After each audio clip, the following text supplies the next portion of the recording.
তিন ধরনের মানুষ থেকে সব সময় দূরে থাকবেন।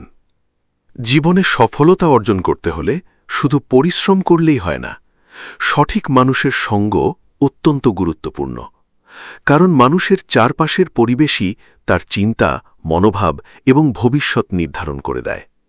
তাই কিছু ধরনের মানুষ থেকে দূরে থাকা আপনার মানসিক শান্তি, আত্মসম্মান এবং সফলতার জন্য খুবই জরুরি। প্রথমত, যে ব্যক্তি আপনার উন্নতি দেখে হিংসা করে, এমন মানুষ থেকে সবসময় দূরে থাকবেন। হিংসুক মানুষ কখনোই আপনার ভালো চায় না। আপনি যতই উন্নতি করুন, তারা তা মেনে নিতে পারে না। তারা আপনার সফলতাকে ছোট করে দেখে, আপনার ভুল খুঁজে বেড়ায় এবং সুযোগ পেলে আপনাকে পিছনে টেনে ধরার চেষ্টা করে। এমন মানুষ আপনার জীবনের অগ্রগতির পথে বাধা হয়ে দাঁড়ায়। তাই এমন মানুষকে চিনে নিয়ে ধীরে ধীরে তাদের থেকে দূরত্ব তৈরি করা আপনার জন্য মঙ্গলজনক। দ্বিতীয়ত, যে ব্যক্তি আপনার উপস্থিতি অপছন্দ করে, এমন মানুষও আপনার জীবনে থাকা উচিত নয়। যারা আপনাকে সম্মান করে না, আপনার উপস্থিতিকে মূল্য দেয় না, তারা কখনোই আপনার প্রকৃত শুভাকাঙ্ক্ষী হতে পারে না। সম্পর্ক তখনই সুন্দর হয় যখন সেখানে পারস্পরিক সম্মান থাকে।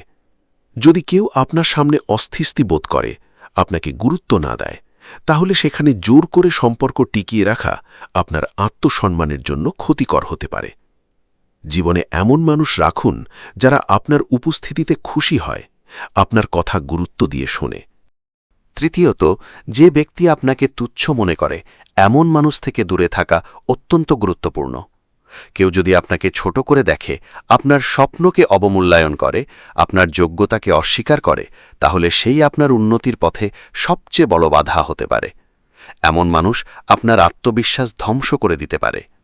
মনে রাখবেন, যে মানুষ আপনাকে সম্মান করতে জানে না, সে কখনোই আপনার সফলতাকে সত্যিকারের ভাবে উদযাপন করবে না।